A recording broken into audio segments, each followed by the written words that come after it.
Welcome to you all.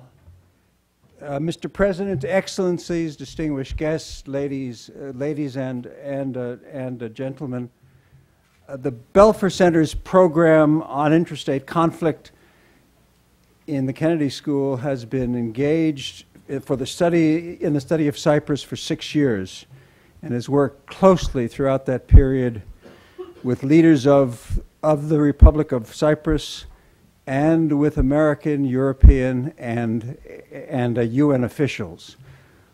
We are greatly honored today, Mr. President, by your visit to the university and to this great school, a school of government.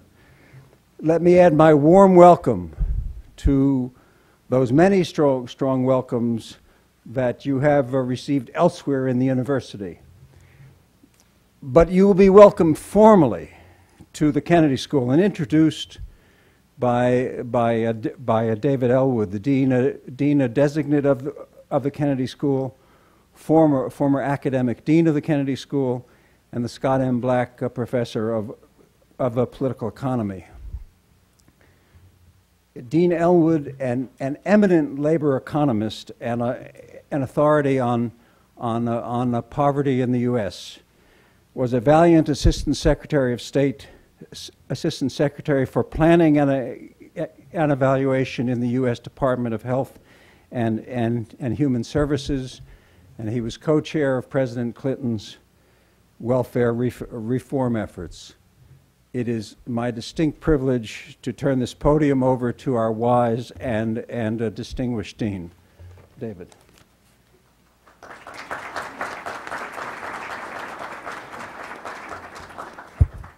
Hello, everybody, and this is an extraordinary turnout for obviously a very important event. This is the time of year, Mr. President, where universities tend to be very quiet because the classes are done and the graduation hasn't quite happened. So this is a true mark of the interest that this brings. So it is my very great pleasure to introduce to you President Tassos Papadopoulos, President of the Republic of Cyprus. President Papadopoulos is at Harvard this week to launch the Cyprus International Institute for the Environment and Public Health. It's a collaborative initiative between the government of Cyprus and the Harvard School of Public Health.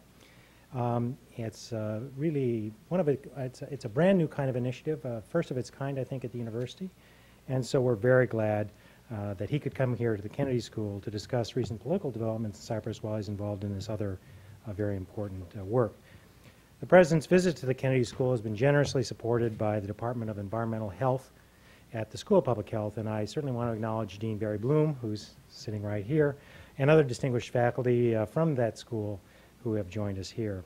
Here at the Kennedy School, we also have to thank a variety of co-sponsors, including the Belfer Center Program on Intrastate Conflict, the Center for Public Leadership, the COCOLUS Program, and the Center for International Development, all of whom helped make this event possible.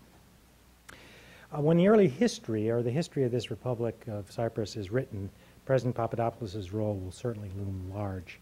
He's been a leading political figure for more than 4 decades. In the mid-1950s, he took part in the national liberation struggle. He was a participant in the London Conference. At the age of 24, he served as a representative to the Constitutional Commission that drafted the Republic's Constitution. He served numerous terms as a member of the House of Representatives, also headed the Ministries of Interior, Finance, Labor, Health, and Agriculture, and he's been elected. He was chosen president in March of 2003. It's exhausting even thinking about all those different kinds of activities. So you've certainly done it all. This is obviously a very dynamic and important moment in the Republic's history. On May 1st, Cyprus took a giant step forward when it joined the European Union. The economic and social connections strengthened by entry to the EU offer potential for even a brighter future. Of course, the old struggles remain, and as you all know, Cyprus's accession to the EU came just 1 week after voters in the Republic rejected a plan, UN-brokered plan, that was attempting to solve the 30-year-old dispute over Cyprus.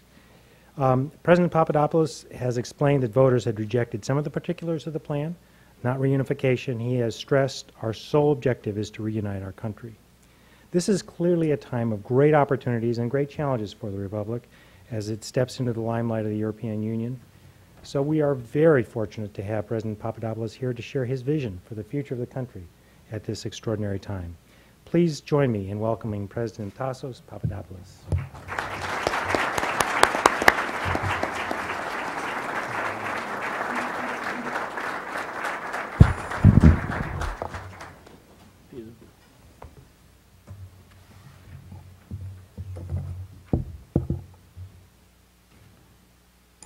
Dean Designate, Mr. Moderator, Your Beatitude, friends, ladies and gentlemen. Allow me to start by expressing my appreciation for the invitation to address one of the oldest and certainly one of the most prestigious academic establishments in the world. Please excuse my voice. It's not for speaking too much. I have had an operation recently. I consider it a distinct honor to have been given this opportunity to do so at this juncture. As you know, and as Dean Designate has said, tomorrow I shall have the privilege and honor to sign the agreement on behalf of the Republic of Cyprus with the Harvard School of Public Health for a research initiative in Cyprus for environment and public health. Cyprus has recently found itself in the center of international interest because of its accession to the European Union and the UN efforts to assist in reaching a settlement to the Cyprus problem, which unfortunately, until this moment, it has not succeeded in doing. Assume that most people know that in July 1974, after a coup staged by the military junta which ruled Greece at the time, the Turkish army invaded Cyprus and still occupies 37% of the territory of the Republic of Cyprus. A dividing line was then established, which is maintained to this day by 35,000 Turkish troops. About 1/3 of the Greek Cypriot population of Cyprus was forced to leave their homes and properties, on which they lived for centuries, and ever since they live as refugees in their own country. The Greek Cypriots form 82% of the total population of Cyprus, and the Turkish Cypriots 18%. The Greek Cypriots also own about 88% of the land in the occupied areas, and the Turkish Cypriots about 12%. Ever since 1974, there were numerous efforts to reach a solution of the Cyprus problem through negotiations under the auspices and good offices mission of the United Nations Secretary General, culminating the most recent effort, which commenced in 1999. Dean Designate didn't mention, perhaps it was not known, that I had been first the assistant to Mr. Cleridis as negotiator, and then from 76 to 78 negotiation representing the Greek Cypriot community myself. So I participated in some of these efforts. Under the new circumstances created by the 1974 Turkish invasion, we came to accept that the solution should be sought through the evolution of the unitary state of the Republic of Cyprus into a state structure of a bizonal, bicommunal federal state, which within which of the rights and concerns of both communities in Cyprus could be adequately met, but at the same time, a state that would be functional so that it would be viable and durable. So if somebody asks me, how do you see the way forward from now? I will say efforts to achieve that objective. From the Greek Cypriot point of view, certain elements of the solution were considered fundamental and indispensable in order to make a bizonal and bicommunal federation functional, bearing in mind that in the case of Cyprus, there would be only two federate states with equal rights and functions, and therefore one should avoid the deadlock which is prescribed by number two, having to decide on an equal basis. Let me mention indicatively some of the elements which we intended to pursue through such negotiation. First, the reunification of the country, its economy and its society, whilst each community would preserve its own identity and culture and the control of its own affairs in conditions of political equality. Second, a functional solution in a functioning state structure in which no one community would impose its will on the other, but at the same time, and more important, neither community would be allowed to lead to and create deadlocks in important functions and activities of the state. Then another, respect for human rights, democratic principles, and fundamental liberties for all lawful citizens and their practical and effectual application for all. Let me now start by sharing with you some thoughts regarding the late intense efforts for the attainment of a solution to the Cyprus problem under the latest proposal by the United Nations, which is known as Annan Plan 5, and you may be the judge as to whether this plan met adequately these objectives. When the dust settled, when the foreign diplomats and journalists had found other matters to occupy their attention, when Cyprus would no longer have been in the center of the international scene, it would have been us, Cypriots, Greeks and Turks, who would have had to live with the consequences of the implementation of the fifth version of the Annan Plan. The Annan Plan is not written in stone. It is carved in granite. One therefore has to be assured and to be sure that it will work, that it would prove to be functional and durable, that it would bring about the following additional objectives: termination of the occupation and gradual withdrawal of all foreign troops and elements from Cyprus with the aim of the full demilitarization of Cyprus. For a transitional period, a multinational peacekeeping force would be established in order to ensure the feeling of security and good order for both communities. Government structures and decision-making mechanisms which would allow Cyprus to speak with one voice in European Union organs so that Cyprus would be enabled to play its role as a full member of the Union, as a constructive member of the Union, and not as a troublesome or silent partner. Safeguards, above all, that the solution to be found would actually be implemented through self-executing stages and effective guarantees as to the security of the state, especially in the light of the trauma of the Turkish invasion. The fifth version of the plan, although in many respects different from its predecessor, once again touted as comprehensive, complete, and indispensable, as having no alternative. Was it? In part, the answer is we cannot know, and thus we do not know. It is a huge and involved set of documents which run to thousands of pages, actually 9,900, and tens of thousands of words. It proposes a system of governance which has not been tried in any other country. A Swiss-inspired head, they tell us, with a Belgian-inspired body grafted onto our little island, which is neither Switzerland nor Belgium.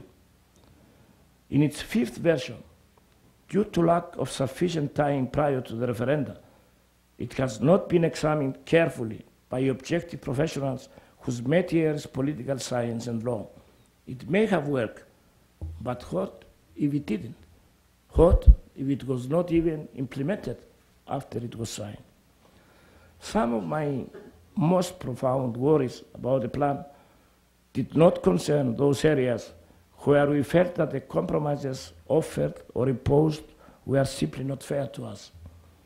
They were prompted by my concern for the kind of Cyprus that would have resulted from this plan, by its ability to play its proper role in the European Union, a concern for the ability of the Cypriot government to ensure for its citizens the prosperity and well-being and the ability to live in an efficient and prosperous state which respects democracy and the rule of law.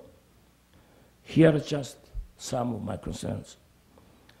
24 hours after the Annan Plan 5 is approved by the separate referenda, the Republic of Cyprus ceases to exist, and the United Cyprus Republic comes into being with its new governmental structure and a new decision-making process.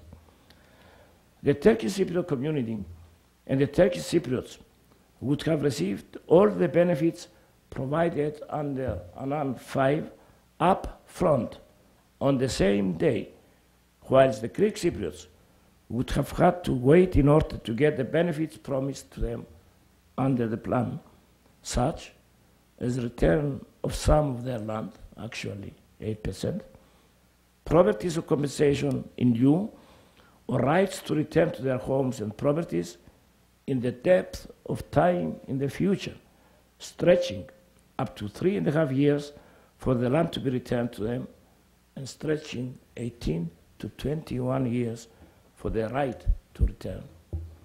We must, in all honesty, say that we do not believe that the plan did justice to very large numbers of Greek Cypriots, whether displaced persons or dispossessed property owners. We hear lip service paid to human rights and absence of discrimination. But the details of the plan meant that a considerable proportion of dispossessed would only have received a limited and uncertain amount of money paid after a delay of up to 20 years and at great cost, possible even threatening the financial viability. I'm sorry. Thank you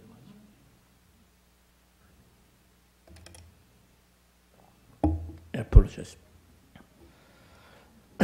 The viability of both the federal state and the Greek Cypriot constituent state.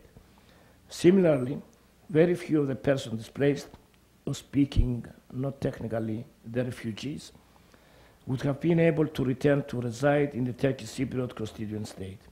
This outcome was dictated by the Turkish doctrine of bizonality, which prescribes ethnic separation between Turkish and Greek Cypriots to the maximum degree the international community and European Union could tolerate without having to admit that there was discrimination. We were willing to accept, on humanitarian grounds, that many long-staying settlers from Turkey, young people born and who had no other home than Cyprus, and of course, all who married Turkish Cypriots, should have the right to stay in our country as citizens under the new state of affairs.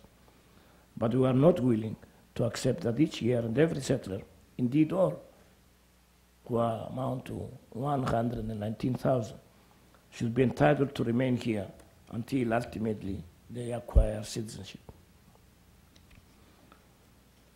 Settlers were even being permitted to determine the future of the people of Cyprus, that is, the two communities, since settlers now constitute the majority on the electoral rolls in the occupied areas, and the United Nations Secretary General had declined to apply international law in respect of their voting, despite our appeals to him and well-established United Nations law and practice prohibiting such tampering with the genuine and free will of the Turkish Cypriots.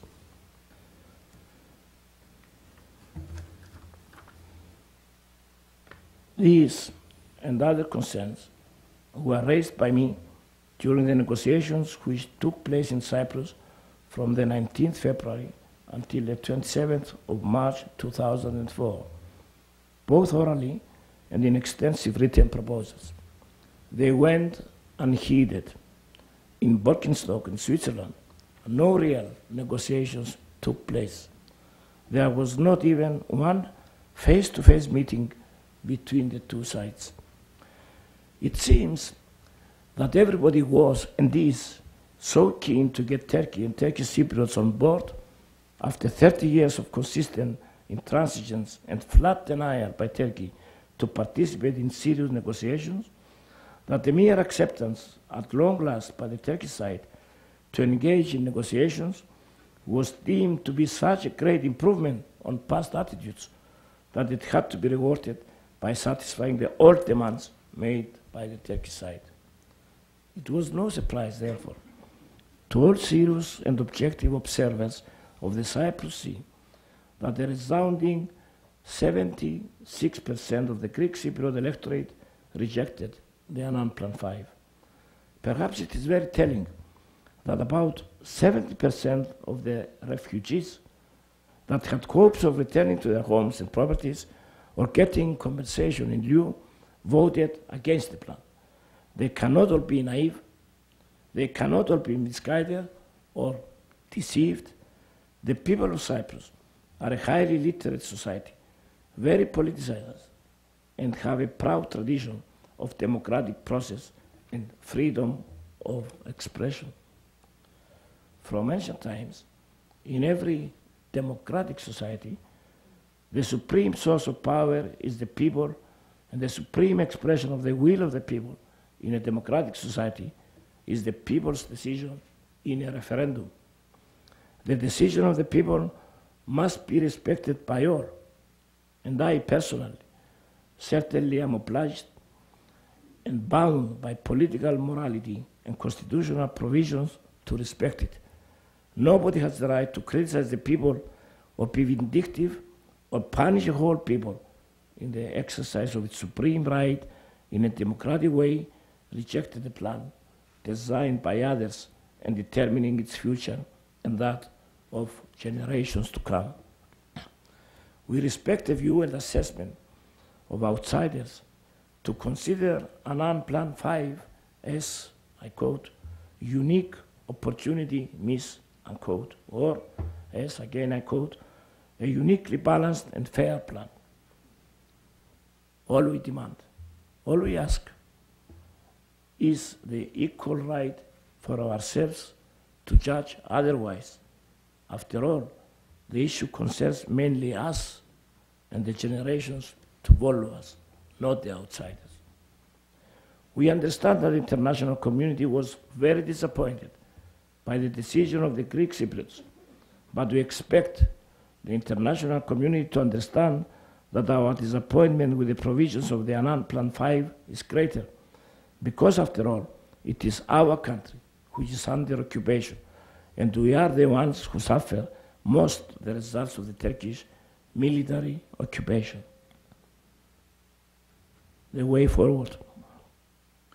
We are really disappointed and disheartened that the provisions of the Annan Plan 5, geared to satisfy the demands of Turkey, did not allow the people of Cyprus to accept this plan on account of the adverse result of certain of its provisions. Our position should not be mistaken and misunderstood. We do not reject the Annan Plan. We still believe it is a good basis for an eventual solution. We still accept a bizonal, bicommunal, functional federation. But this version of the plan was not any of this. But it is too important to expect us to rush into such a fundamental and irreversible change with what can only be described as an unseemly haste, which would not be acceptable to any other state. We do not accept that it is either this or nothing. After all, this is what we were told last year, with a plan which has changed significantly since. The proper way is to continue to work hard until we reach a plan that is both workable, equitable, and acceptable to all of us. And for this we shall strive. Political disputes in this enlightened era should be solved by free negotiation and adherence to international law and principles, and not through imposition in the service of extraneous contingencies and foreign interests. Ladies and gentlemen, we shall continue asking for negotiations. We shall continue our road to find a solution on the basis of the Annan Plan. We shall ask the Secretary General and others who are interested to continue their initiative. All we want is that some attention should be paid to our concerns. some of which I have described to you. This is not the end of the road. This is the beginning of the new struggle to safeguard our sovereignty, the existence of our state, and the solution that will serve the interest, genuine interest of Greek Cypriots, Turkish Cypriots, not primarily those of Turkey. Ladies and gentlemen, the Republic of Cyprus and the United States of America are bound together by common interests, a long tradition of friendship and close cooperation and excellent bilateral relations. Numerous American citizens of Cypriot origins, some of them here, live and work in the United States and form an active community with valuable contribution to all aspects of social and economic life. This large community is an important asset in our traditionally close relationship and a living proof of the common values that our two people share. Excuse me. Cyprus, with a vibrant and stable economy, as an international business and service center, lying at the crossroads of 3 continents, and as a member of the European Union, has its doors open to American business eager to invest and promote business in our country. Our intense cooperation and partnership has moved to another level since the tragic events of September 11th. We stand together in our common aim to fight effectively international terrorism in all its manifestations and forms. Experience has shown to us that our efforts in combating this phenomenon, which is an assault on each and every country and against the very principles upon which our countries are founded, need to be further intensified. After the September 11 terrorist attacks, Cyprus joined immediately and in an active way and manner the United States in the international coalition to fight terrorism. Since then, we have taken in close cooperation with the United States many concrete and active steps in the war against terrorism. This intense cooperation continues, and during the operation Iraqi Freedom, the government of the Republic of Cyprus granted overflight rights to the United States, along with facilities for humanitarian purposes and emergency situations. Our accession and active participation in the European Union provides not only new opportunities for economic development, but makes Cyprus the eastern border of the Union in the sensitive area of the Eastern Mediterranean. Through Cyprus, the European Union is brought to the doorstep of the Middle East. From a Western point of view, Cyprus is the gateway to the Middle East and the guardian of the southern and eastern flank of Europe. Cyprus traditionally has maintained for decades excellent relations with both Israel and the neighboring Arab states. From the point of view of Middle Eastern countries, Cyprus can be the vital link to the West. Furthermore, through the assumption of a logical leadership position in the framework of the Euro-Mediterranean Partnership, the Republic of Cyprus will seek a prominent position in facilitating peace and political stability in the region. At the same time, for the United States, Cyprus will continue to be a reliable friend and partner in its efforts to promote stability and development in this part of the world with the enhanced status that the European Union membership affords. Ladies and gentlemen, the people and government of the Republic of Cyprus are determined to strive in order to achieve new levels of cooperation between our two countries. At the same time, as a member of the European Union, we will add our modest contribution to the efforts for consolidating the transatlantic relationship between the United States and the European Union. To this end, one can also effectively take advantage of the new perspectives offered by Cyprus' accession to the European Union and its natural transformation into the border of the European Union in the sensitive area of Eastern Mediterranean. We shall therefore strive very hard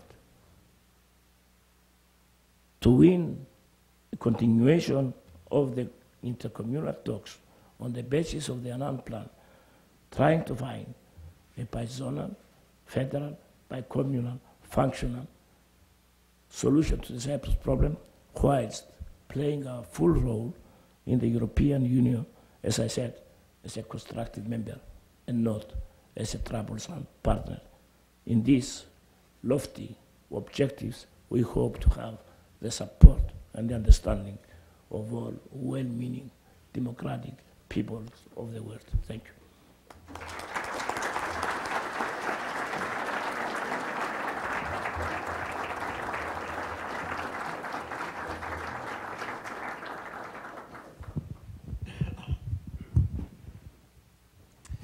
All right, thank you very much. We, as is our style, we have about 15 or 20 minutes for questions from the audience. A couple of ground rules. The first is here in Wiener Auditorium, we have the premier electronics, but it means if you speak, you need to push the button in front of you so that the microphone will pick you up. Second of all, you should identify yourself. And finally, this is a time for questions. A question typically is short and it ends with a question mark. Okay, so with that, and only one question per person, please, and that doesn't mean a lot of ands. So with that, let me open up the audience, and if you could raise your hand, I'll call on you, and you can ask a question. Way in the back there, you'll have to move up towards one of the mics so that people can hear you, or speak up loudly. My name is Zeynep Taylaş. I'm a PhD student at University of Missouri, Columbia, and I'm a Turkish citizen. And my question is, how is your response to the immediate, basically I'm curious about your opinion about the responses that US, Turkey, Greece, and EU provided. How do you think they interpreted the failure of the Annan Plan? What do you think about their opinions? Can I have, again, the second part of the question?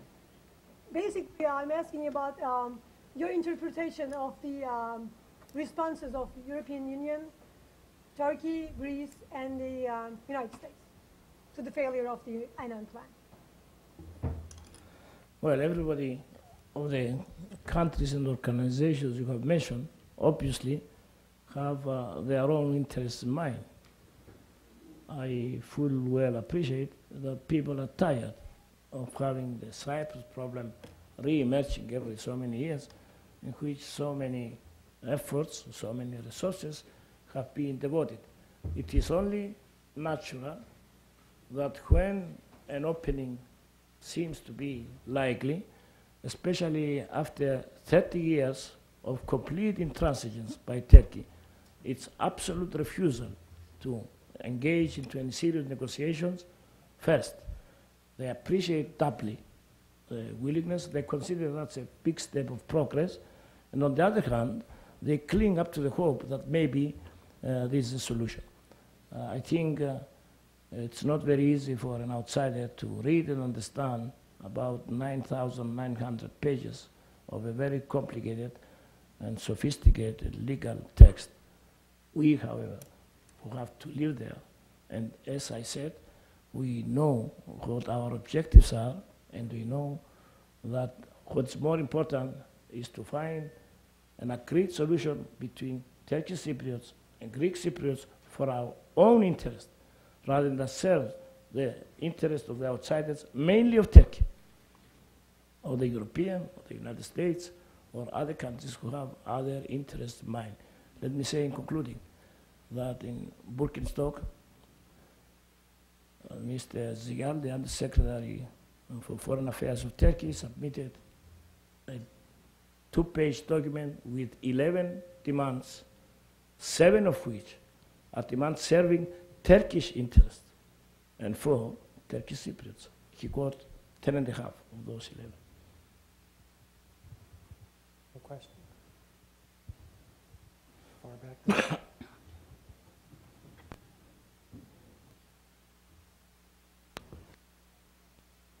Angelidis from...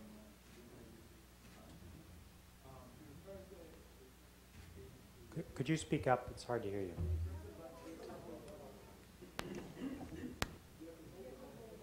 Hold it while you speak. There, thank you. Okay.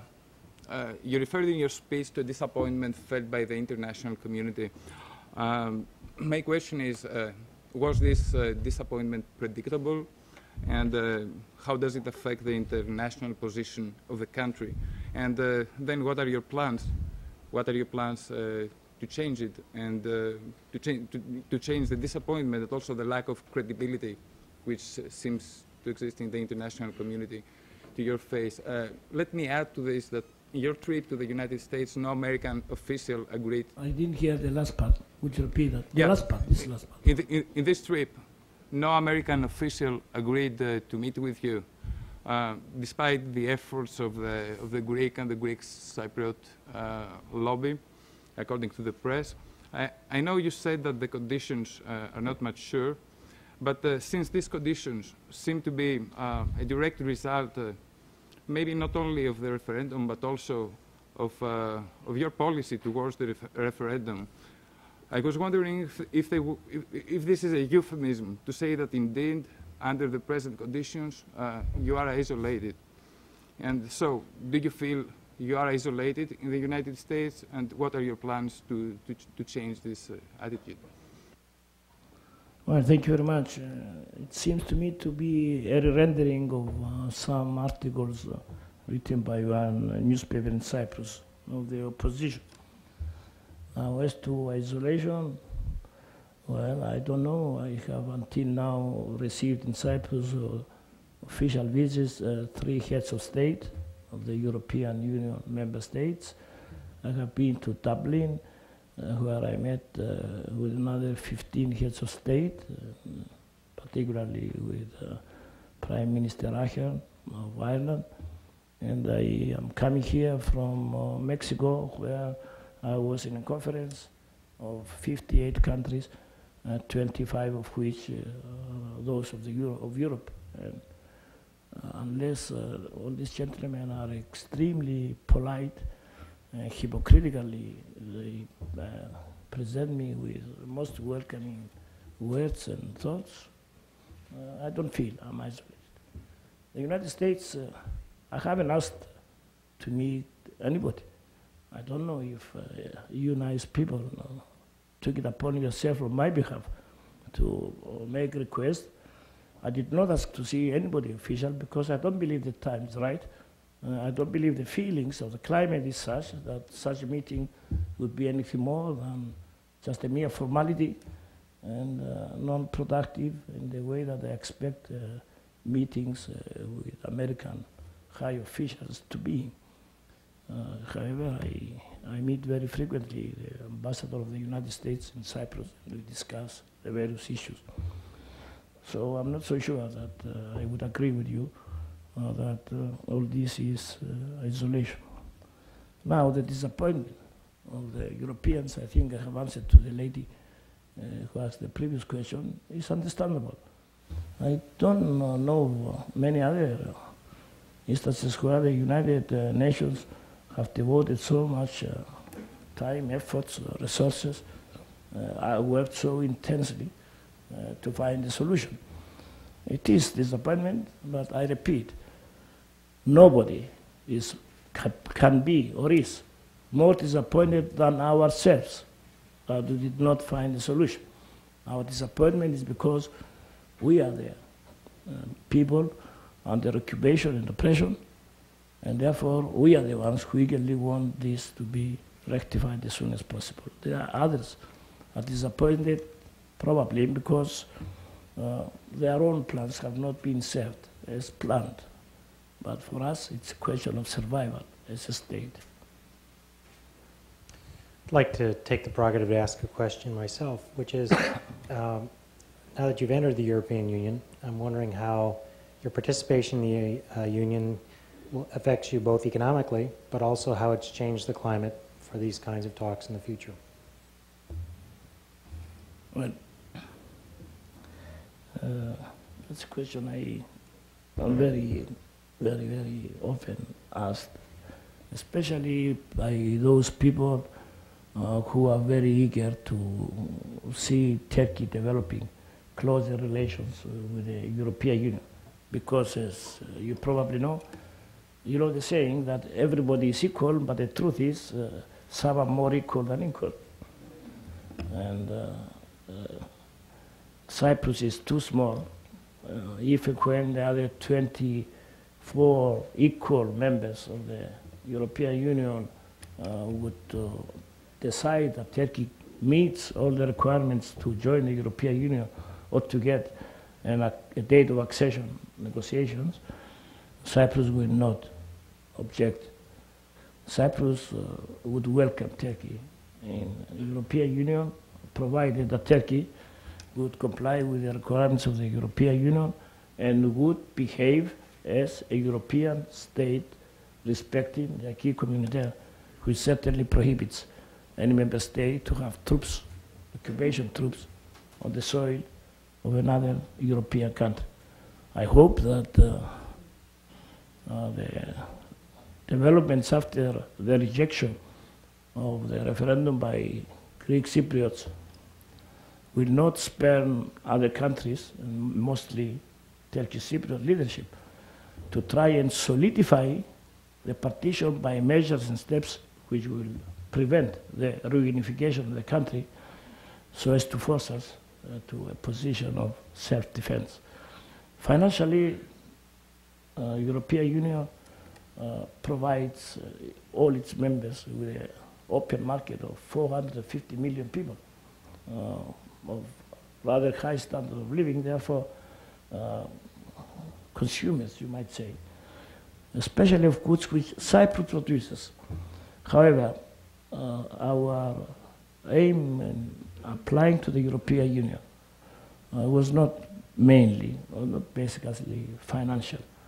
Cyprus is one of the few member states of the European Union which will be a net contributor. That is, will be paying more than will be receiving. And secondly, Cyprus is the only country of the 10 new members which did not qualify on account of its high per capita income to get any pre-accession financial assistance from any of the structural funds of the European Union.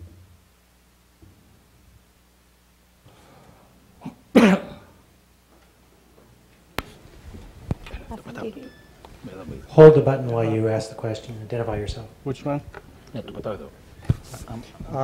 Vasilis Zanis. You mentioned in your presentation the continuing occupation of Cyprus, the ethnic cleansing, the colonization. Are these practices against the chapter of the United Nations? And if they are, why this was a main point of rectifying these injustices in any type of solution that was provided by the United Nations? All of the acts you have listed, they are against international law. Not only in academic way, but in our case, it was a result of decisions of the international law, the European Court of Human Rights. So we have court decisions, not only telling that, but saying that whatever happens in Cyprus, the responsibility lies with Turkey, and that the regime of the Turkish Cypriots in Cyprus is a subordinate regime to Turkey. However, I'm old enough and realist enough to know that political developments in the world today are not resolved on legal grounds, and the international law and order, as it's being called, has many interpretations, as many as the interests of those who violate these rights. And then the more strong you are, the more perhaps you are given liberty to bypass that. We, however, in Cyprus, we must be realistic enough that we don't start to find a solution from a blank page. This is yellow, but I mean, we don't start from zero. We have in Cyprus situation, occupation, which you cannot remove by any other way except by a negotiated settlement. So we are ready, we should be ready to make sacrifices, to accept that the solution cannot be fair. I had hoped you might have noticed that in my speech, never once did I say we want a fair solution. I said a functional, viable, durable solution. Because you cannot have a fair solution where you are negotiating under the guns of 35,000 troops which occupy your country. The solution must be bitter. Solution will be hard for the Greek Cypriots. Let it be.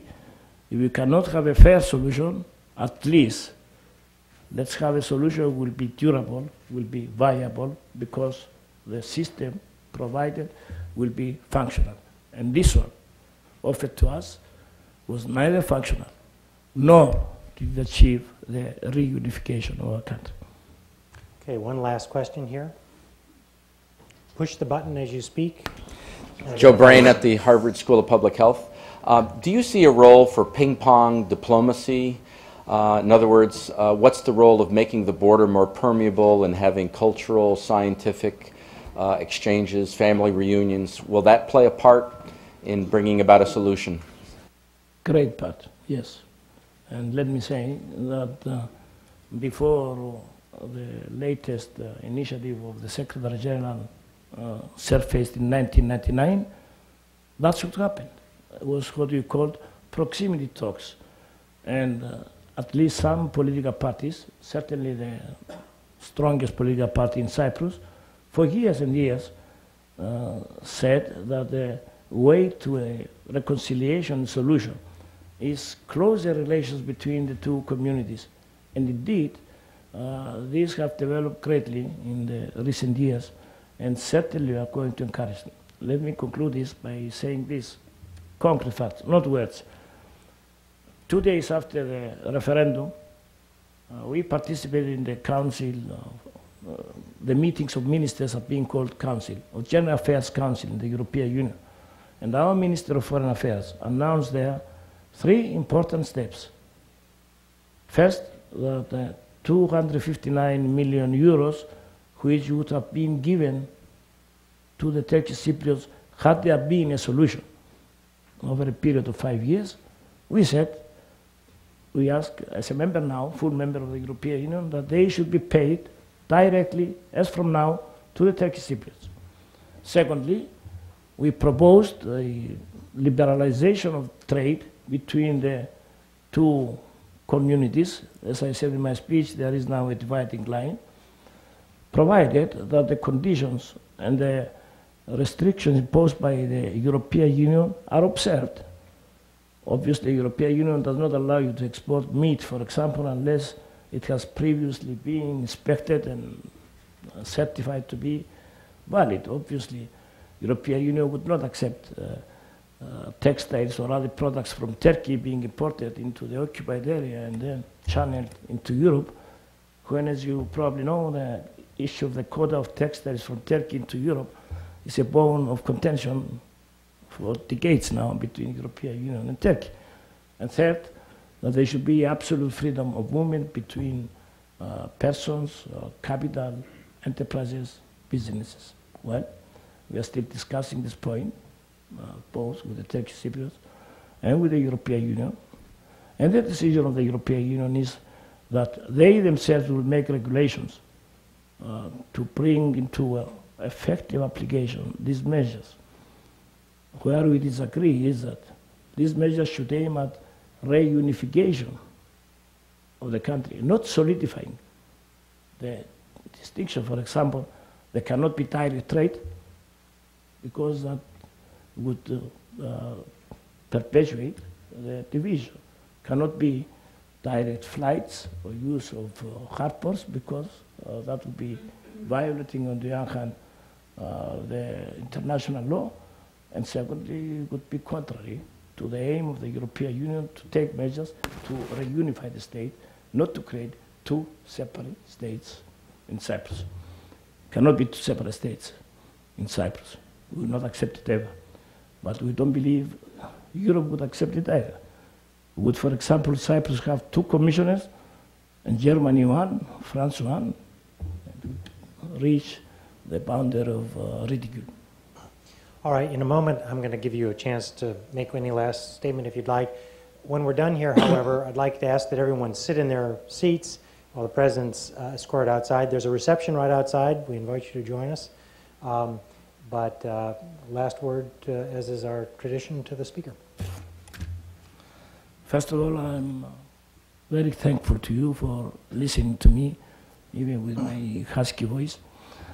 I want to stress once more that nobody is more interested than the Greek Cypriots to see a quick solution to the Cyprus problem, because it is Greek Cypriots who suffer the results of the occupation. We fail to be satisfied by the present version of the Annan plan, but this does not lead us to a rejection of a solution. On the contrary, we have to redouble our efforts. First, to convince friendly governments, including that of the United States, that the decision of the people must be respected, and this is not a cause for either vindictive attitude or punitive attitude against the people for exercising their rights. Secondly, to all people who want to see a speedy resolution of the Cyprus conflict, which has lasted, as the first question and told me, for many, many years, and has tired the people, that a renewed effort must be done on the basis of the Annan plan, but this time meeting the concerns, genuine concerns of the Greek Cypriots of the island. I thank you very much for listening to me.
Uh-huh. Which one is it? It's one of those. Ah, okay. I hate this room. Yeah, I know you do.